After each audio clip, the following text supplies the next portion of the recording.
বাংলাদেশ টেলিভিশনের signature programme নতুন কুড়ির হাত ধরে দেশের মিডিয়ায় প্রতিষ্ঠা পেয়েছেন অনেক শিল্পী। অনুষ্ঠানটি শুধু শিশু কিশোরদের অনুপ্রাণিত করেনি, বরং দেশের সাংস্কৃতিক অঙ্গনে বহু তারকার জন্ম দিয়েছে। ১৯৭৬ সালে বিটিভিতে শুরু হয় এই রিয়েলিটি শো। সর্বশেষ আয়োজিত হয় ২০০৫ সালে। প্রায় ২ দশক পর বিটিভিতে আবার শুরু হচ্ছে নতুন কুড়ি। আগামী ১৫ আগস্ট থেকে ৫ সেপ্টেম্বর পর্যন্ত প্রতিযোগিতার আবেদন গ্রহণ করা হবে।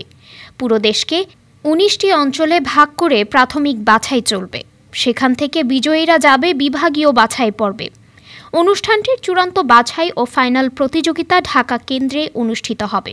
প্রাথমিক বাছাই পর্বের ১৯টি অঞ্চলের জেলাসমূহের শিল্পকলা একাডেমিসমূহ প্রতিযোগিতার প্রাথমিক ভেন্যু নির্ধারিত হয়েছে। নতুন কুড়ির ফাইনাল প্রতিযোগিতা ২ নভেম্বর থেকে ৬ নভেম্বরের মধ্যে অনুষ্ঠিত হবে। ডেস্ক রিপোর্ট, আজ বার্তা।